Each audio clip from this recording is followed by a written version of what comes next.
नमस्कार विद्यार्थी मित्रांनो, आज आपण इयत्ता 7वी विषय इतिहास घटक क्रमांक 3 धार्मिक समन्वय या प्रकरणाचा आज आपण अभ्यास करणार आहोत। विद्यार्थी मित्रांनो, धार्मिक समन्वय ही संकल्पना सर्वप्रथम आपण समजून घेऊया। धार्मिक या शब्दाचा अर्थ होतो धर्मासंबंधी, समन्वय या शब्दाचा अर्थ होतो ताळमेळ। दोन धर्मामधील वेगवेगळ्या गोष्टींमध्ये एकमेकांशी सुसंगती राखत एकत्र येण्याची क्रिया म्हणजे धार्मिक समन्वय होय। विद्यार्थी मित्रांनो, समाजामध्ये दोन धर्मात सतत वाद होत असतात। हे होणारे वाद याच्यामुळे त्या दोन धर्मांमध्ये द्वेष निर्माण होतो।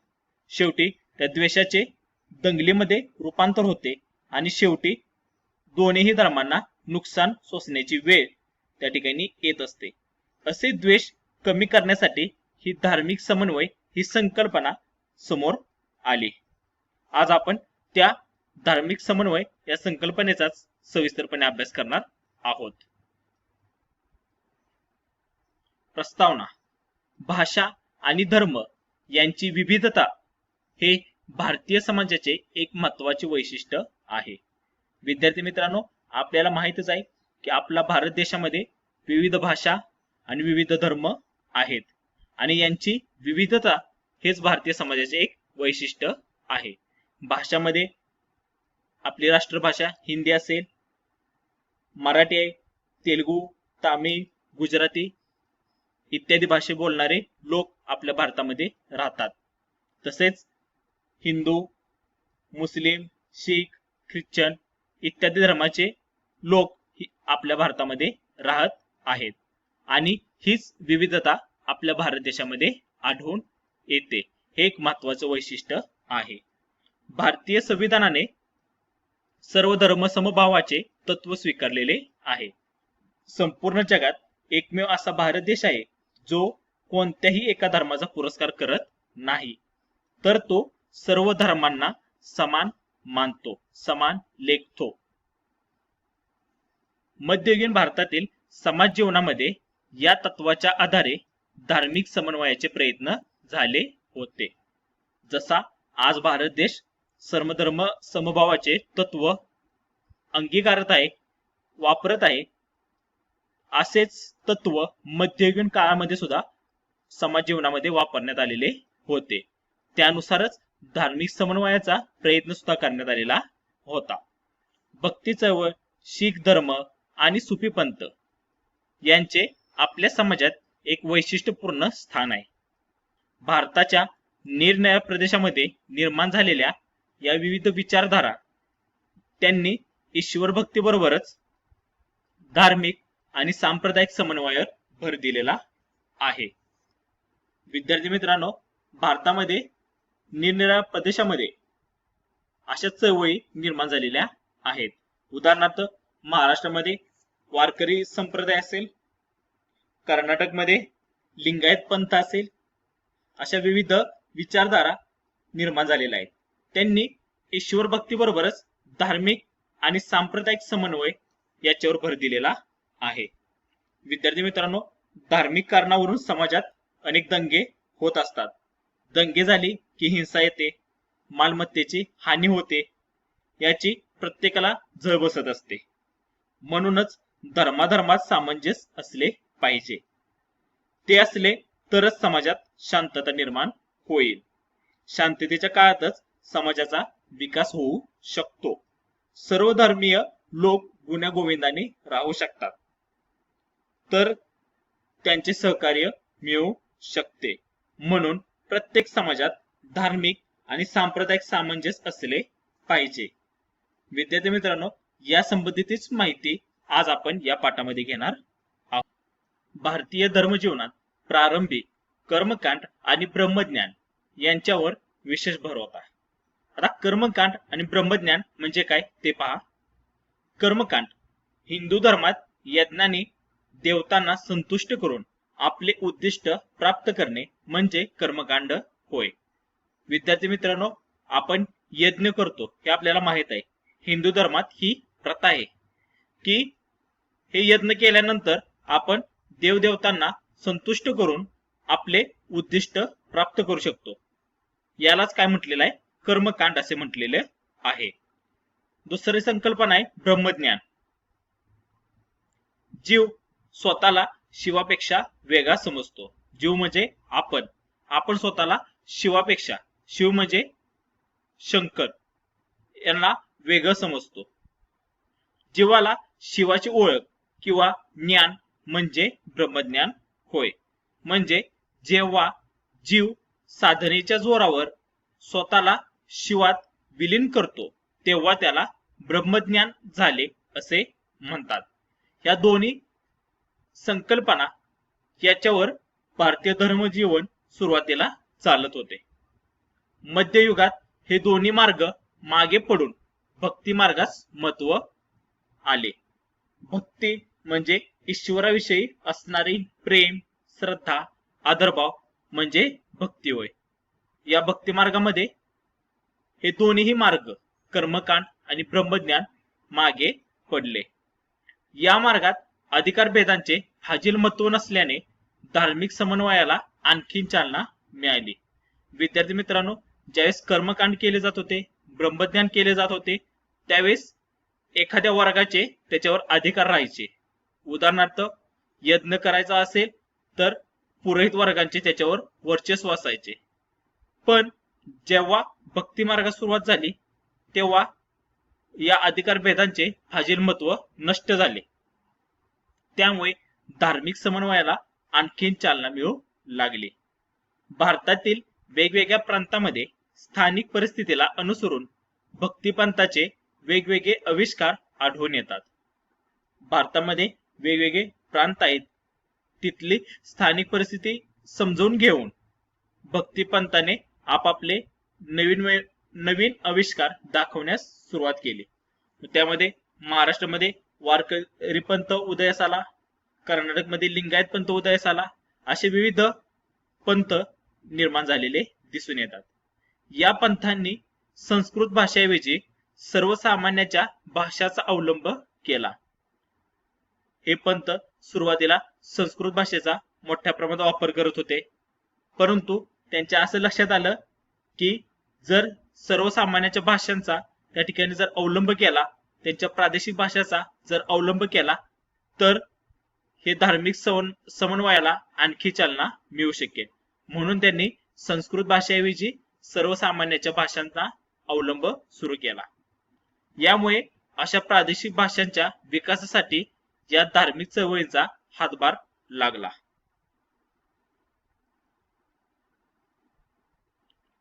यानंतर आपण पाहणार आहोत भक्ती चळवळ. भक्ती चळवळ म्हणजे काय हे थोडस आपण समजून घेऊया. मध्ययुगीन भारताच्या इतिहासात भक्ती चळवळ ही सामाजिक सांस्कृतिक बदलामागची महत्वाची शक्ती राहिली. साधारणपणे 12व्या शतकात भक्ती चळवळीचा विकास झपाट्याने झाला. भक्ती चळवळ प्रामुख्याने शिव व विष्णू या दोन संकुलाभोवती केंद्रित झालेली होती. भक्ती चळवळीच्या उदयामागे परमेश्वराची निस्वार्थ भक्ती करणे, परमेश्वराशी एकरूपता साधणे अशी तिचे उद्दिष्टे राहिली.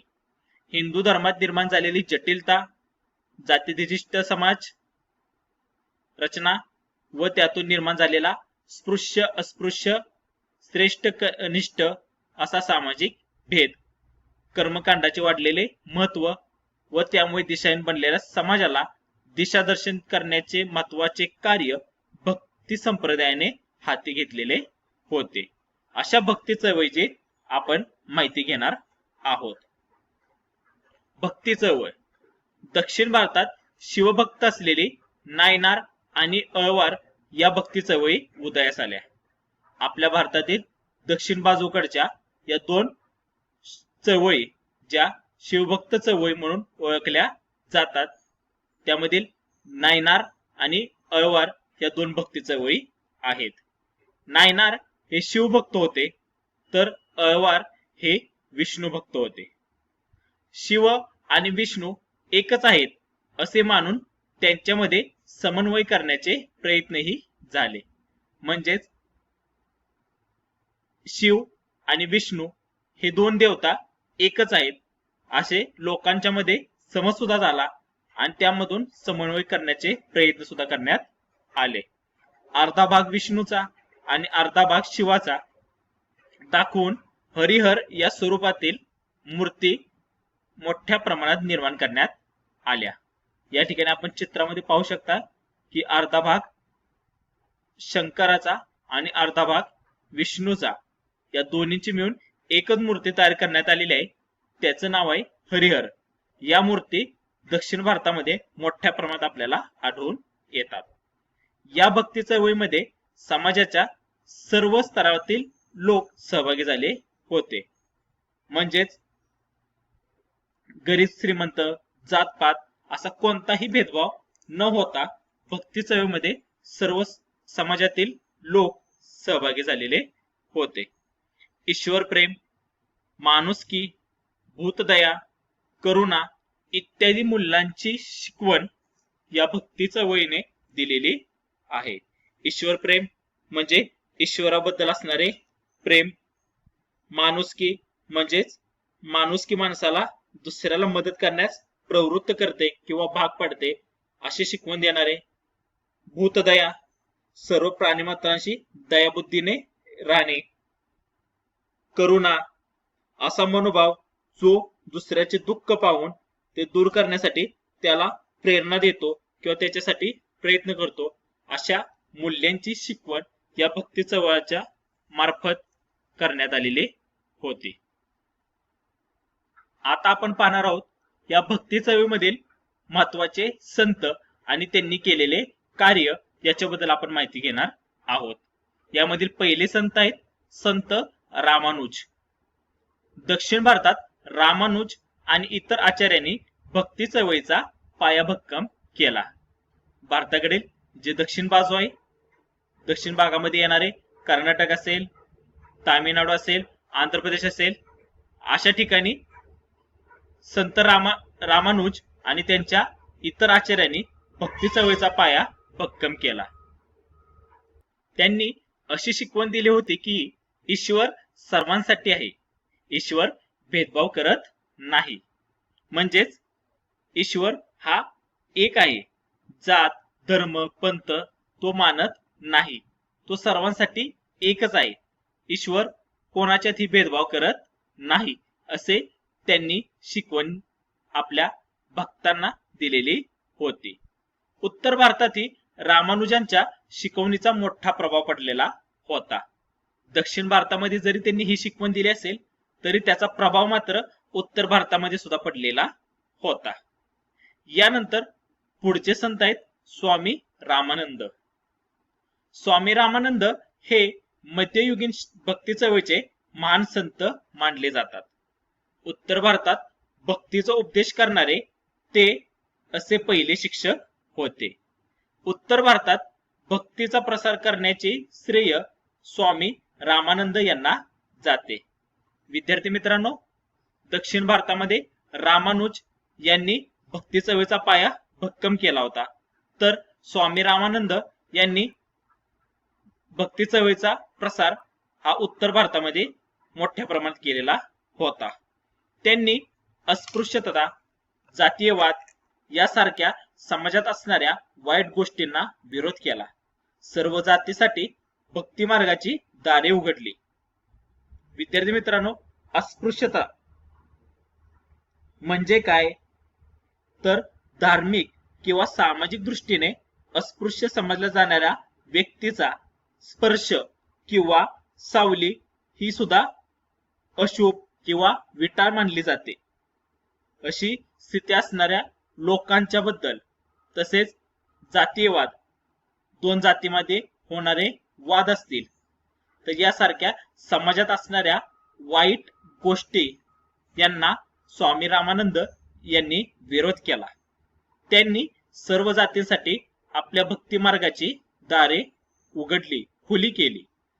उत्तर भारतात संत रामानंद यांनी भक्तीचे महत्व म्हणजेच ईश्वराविषयी असणारे प्रेम, श्रद्धा, आदरभाव याचे महत्व लोकांना पटवून दिले.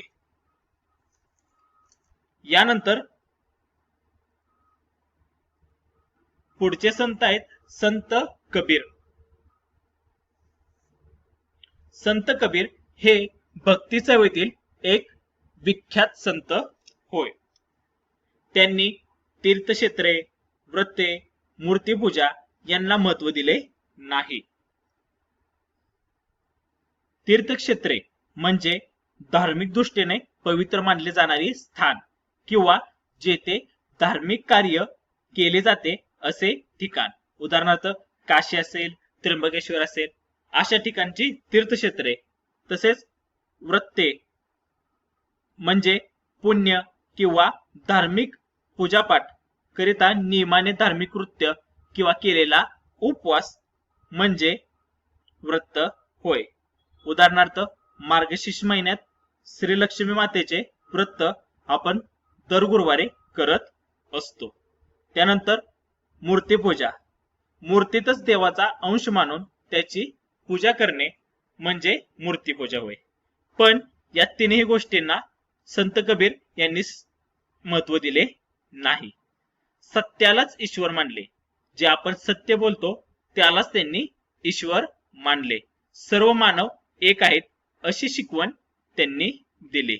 सर्व मानव एकच आहेत, म्हणजे त्यांनी जात, पंथ, धर्म असा कोणताही भेदभाव या ठिकाणी केला नाही अशी शिकवण त्यांनी दिलेली होती. जातीभेद, पंथभेद, धर्मभेद मानले नाहीत. त्यांना हिंदू मुस्लिमांचे ऐक्य साधायचे होते. त्यांनी हिंदू आणि मुस्लिम अशा दोन्ही धर्मातील कट्टर लोकांना कडक शब्दात फटकारले. राम आणि रहीम वेगळे नाहीत अशी शिकवण त्यांनी यातून दिली. त्यांचा एकच त्यामधून उद्देश होता की हिंदू आणि मुस्लिम यांच्यामध्ये जे वैर निर्माण झालेले आहे हे वैर काढून त्यांना त्यांच्यामध्ये ऐक्य सामवायचे होते. यानंतर पुढचे संत आहेत संत नरसिंह मेहता. गुजरातमध्ये संत नरसिंह मेहता हे प्रसिद्ध वैष्णव संत होऊन गेले. ते निस्सीम कृष्ण भक्त होते. त्यांनी समतेचा म्हणजेच समानतेचा संदेश दिला. नरसिंह मेहता नेहमीच कृष्णाच्या भक्तीत मग्न होते. त्यांना अस्पृश्यतेवर विश्वास नव्हता आणि त्यांच्या वसाहतीत हरिजनांसोबत कीर्तन करायचे. त्यांनी विपुल प्रमाणात भक्तिपर काव्य रचना केलेली आहे. त्यांना गुजराती भाषेचे आद्य कवी असे म्हटले जाते. आता हरिजन म्हणजे काय तर दलित किंवा अस्पृश्य जातीच्या लोकांकरिता वापरलेला हा शब्द आहे. संत नरसिंह मेहता यांना सुद्धा संत कबीरासारखेच अस्पृश्यतेवर अजिबात विश्वास नव्हता. म्हणून ते त्यांच्या वसाहतीमध्ये हरिजनांसोबत कीर्तन करायचे. त्यांनी ज्या लिहिलेल्या काव्य रचना आहेत ह्या मोठ्या प्रमाणात उपलब्ध आहेत. यानंतर पुढचे संत आहेत चैतन्य महाप्रभू. यांचे कार्य काय पहा. बंगालमध्ये चैतन्य महाप्रभू यांनी कृष्ण भक्तीचे महत्व सांगितलेले आहे. त्यांनी भारतभर भ्रमण करून हरिनाम संकीर्तनाचा उपदेश केला. आता हरिनाम म्हणजे काय तर हरिनाम हे कलियुगातील श्रीकृष्ण यांचे नाव आहे. हरिनाम स्वतःला श्रीकृष्ण म्हणून घेतात किंवा अवतरतात. केवळ हरिनामामुळे संपूर्ण जगाचे तारण शक्य आहे. हरिनाम हा चिंतामणी सारखा आहे जो आपल्या सर्व इच्छा पूर्ण करू शकतो असे या हरिनाम कीर्तनामधून उपदेश केला जातो. या उपदेशामुळे लोक जातीची व पंथांची बंधने ओलांडून भक्ती चळवळीत सहभागी झाले. लोकांनी जात पात धर्म पंथ हे सर्व गोष्टी सोडून या भक्ती चळवळीमध्ये सहभागी झाले. त्यांनी वैष्णवांच्या गौडीय संप्रदायाची पायाभरणी केली. भजन गाण्याच्या एका नवीन शैलीला त्यांनी जन्म दिला. राजकीय अस्थिरतेच्या काळात हिंदू मुस्लिम ऐक्याचा सद्भावनावर जोर दिला. जातीपाती उच्च नीच भावना दूर करण्याचे शिक्षण त्यांनी दिलेले आहे. यानंतर पुढचे संत आहेत श्री शंकरदेव. चैतन्य महाप्रभूच्या प्रभावाने शंकरदेव यांनी आसाममध्ये कृष्ण भक्तीचा प्रसार केला. म्हणजेच चैतन्य महाप्रभूंचा यांच्यावर प्रभाव पडलेला दिसून येतो. शंकरदेव यांनी आसाममध्ये कृष्ण भक्तीचा प्रसार केला. त्यांनी आसाममधील लोकांमध्ये अहिंसात्मक क्रांती घडवण्याचा प्रयत्न केला. अहिंसात्मक म्हणजे हिंसा न करता क्रांती घडवण्याचा प्रयत्न केला. लोकांच्या अंतःकरणातून अज्ञानाचा अंधकार दूर करून त्यांनी जनजागृती केली. लोकांच्या अंतःकरणामध्ये जे अज्ञान साठलेले होते हे अज्ञान त्यांनी दूर करून त्यांच्यामध्ये जनजागृती केली. त्यांना नवीन संजीवनी मिळवून दिली. शंकरदेवांची अशी श्रद्धा होती की धर्म हे आपले मन, बुद्धी आणि आत्मा यांच्यात सुधारणा करण्यासाठी एक शक्तिशाली साधन आहे. म्हणजेच त्यांनी धर्माला एक शक्तिशाली साधन मानलेले आहे. देव आणि धर्माप्रती विश्वास हा कल्याणाचा मुख्य स्रोत आहे. जर आपल्याला आपले कल्याण करायचे असेल तर देव आणि धर्म यांच्या प्रती आपल्याला आदर आणि विश्वास ठेवणे आवश्यक आहे, असे श्री शंकरदेव यांनी सांगितलेले आहे. यानंतर पुढचे संत आहेत संत मीराबाई. संत मीराबाई कृष्ण भक्तीचा महिमा सांगितला. त्या मेवाडच्या राजघराण्यातील होत्या. संत मीराबाई यांनी सुद्धा काय केलेला आहे, कृष्ण भक्तीचाच महिमा सांगितलेला आहे. त्या मेवाडच्या राजघराण्यातील होता.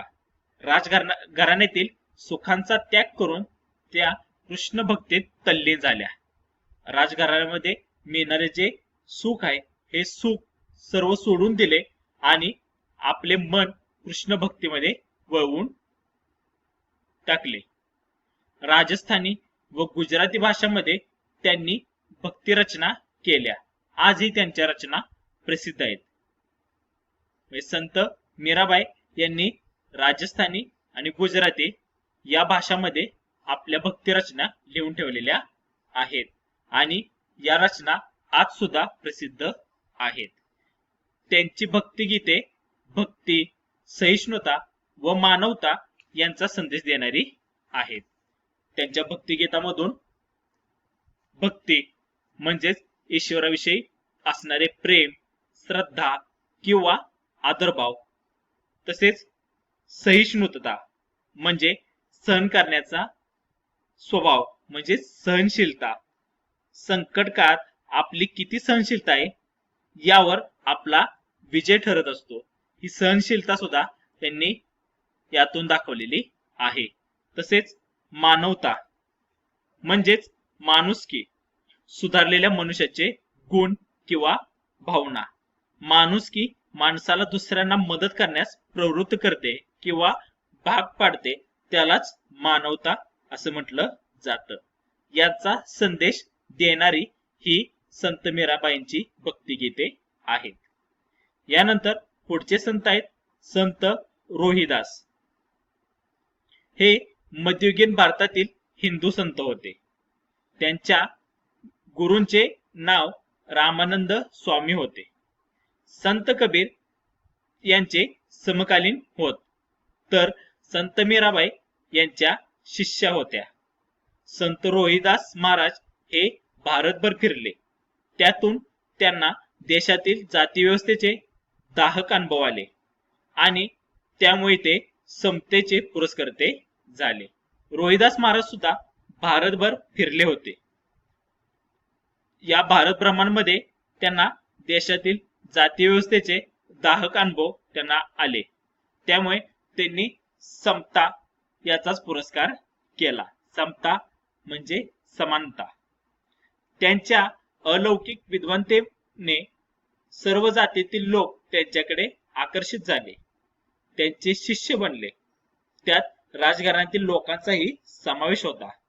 समानता आणि मानवता यांचा संदेश त्यांनी सुद्धा दिलेला आहे. समानता म्हणजे सर्व जातीतील लोकांना समान मानणे. तसेच मानवता म्हणजे माणुसकी माणसाला दुसऱ्याला मदत करण्यास प्रवृत्त करते, सुधारलेल्या मनुष्याचे गुण किंवा भावना सांगते, असा मानवतावादाचा संदेश त्यांनी आपल्या काव्यातून दिलेला आहे. यानंतर पुढचे संत आहेत संत सेना महाराज. श्री विठ्ठल आणि वारकरी संप्रदायाने फक्त जातीपातीच्या सीमा मोडल्या नव्हत्या, तर त्यांनी प्रांताप्रांताच्या सीमा ओलांडलेल्या होत्या. संत सेना महाराज त्याचेच एक उदाहरण. मध्य प्रदेशातील बांधवगड मध्ये जन्मलेल्या सेना महाराजांचा मूळ व्यवसाय नाभिकाचा. घरात बादशहाची हजामत करण्याचा मान त्यांना त्या ठिकाणी होता. शरीराने आपले कर्तव्य पार पाडत होते, पण मन मात्र देवपूजेत कायम रमलेले असत. लहानपणापासूनच नम्र, दयाळू आणि देवावर ठाम विश्वास त्यांचा होता. सेना महाराजांनी ग्रहस्थ जीवनासह भक्तीच्या मार्गावर चालले. त्यांनी असा संदेश दिला की एखाद्या माणसाला संकल्प करून आपले ध्येय साध्य करायचे असेल तर भक्तीच्या कृतीत खूप श्रद्धा ठेवून आपले जीवन उत्कृष्ट बनवू शकतो. एखाद्या जर व्यक्तीने संकल्प केला असेल किंवा त्याला एखादं ध्येय साध्य करायचे असेल तर त्याने भक्ती आणि श्रद्धा आपल्या मनामध्ये कायम ठेवून आपले जीवन तो उत्कृष्ट बनवू शकतो, असा संदेश त्यांनी दिलेला आहे. यानंतर महाकवी संत सूरदास. हिंदी साहित्यातील महाकवी सूरदास यांनी सूरसागर हे काव्य लिहिलेले आहे. कृष्ण भक्ती हा त्यांच्या काव्याचा विषय होता. सूरदासांच्या मते श्रीकृष्णाची भक्ती करून आणि त्यांची कृपा प्राप्त केल्याने मानवाचा आत्मा मोक्ष प्राप्त करू शकतो. म्हणजेच सूरदासांच्या मते कृष्णाची भक्ती केली किंवा त्यांची कृपा आपल्याला प्राप्त झाली तरच आपला आत्मा मोक्ष प्राप्त करू शकतो, असा संदेश त्यांनी त्यांच्या सूरसागर या काव्यातून दिलेला आहे. यानंतर पुढचे संत आहेत संत रसखान. रसखान कृष्ण धर्माभिमानी मुस्लिम कवी होते. कृष्णा भक्तामध्ये रसखानाला खूप महत्वाचे स्थान आहे. आतापर्यंत आपण हिंदू संत हे कृष्ण भक्ती करत होते आपण पाहिलं होतं, पण रसखान हे एक मुस्लिम कवी होते आणि ते कृष्ण भक्त होते. म्हणून कृष्ण भक्तामध्ये रसखानाला खूप महत्वाचे स्थान आहे. रसखानाला आनंदाची खान म्हणून ओळखले जाते. त्यांच्या कवितेत भक्ती आणि शृंगरस दोन्हीही पाहावयास मिळतात. रसखान कृष्ण भक्त आहेत. मुस्लिम संत रसखान यांनी लिहिलेली कृष्ण भक्तीची गीते अगदी रसाळ आहेत. यानंतर पुढचे संत आहेत संत तुलसीदास. हिंदी साहित्यातील एक महान कवी म्हणून संत तुलसीदास यांना ओळखले जाते. त्यांना आदिकाव्य रामायणाचे लेखक महर्षी वाल्मिकी यांचे अवतार मानलं जातं. रामचरितमानस हे एक लोकसाहित्य पुस्तक असून ते उत्तर भारतामध्ये मोठ्या भक्तीने वाचले जाते. संत तुलसीदासांच्या रामचरितमानस या ग्रंथात रामभक्तीचा सुंदर आविष्कार झालेला आढळतो. महाकाव्य श्री रामचरितमानस जगातील 100 लोकप्रिय कवितांमध्ये 9व्या स्थानावर आहे. विद्यार्थी मित्रांनो, आज आपण धार्मिक समन्वय यामधील भक्ती चळवळ या भक्ती चळवळीचा आपण अभ्यास केलेला आहे. संतांनी आपले विचार सामान्य जनतेला समजतील अशा लोकभाषेतून मांडले, त्यामुळे ते लोकांना जवळचे वाटले. रसाळ पद्यरचनेद्वारे सोप्या भाषेत केलेला संतांचा उपदेश लोकांना आवडला. संतांनी सांगितलेला भक्ती मार्ग सर्वसामान्य लोकांना आचरण्यास सोपा होता. त्यामुळे फार मोठ्या प्रमाणात स्त्री व पुरुष या भक्ती चळवळीमध्ये सहभागी झालेले होते. विद्यार्थी मित्रांनो, आज आपण भक्ती चळवळ याबाबत माहिती पाहिलेली आहे. भक्ती चळवळीतील महत्वाचे संत आणि त्यांचे कार्य याची सुद्धा आज आपण माहिती घेतलेली आहे. पुढील भागामध्ये आपण कन्नड संतांचे कार्य, महानुभव पंथ, शीख धर्म, सुफी पंथ या सर्व पंथांचा अभ्यास करणार आहोत. धन्यवाद.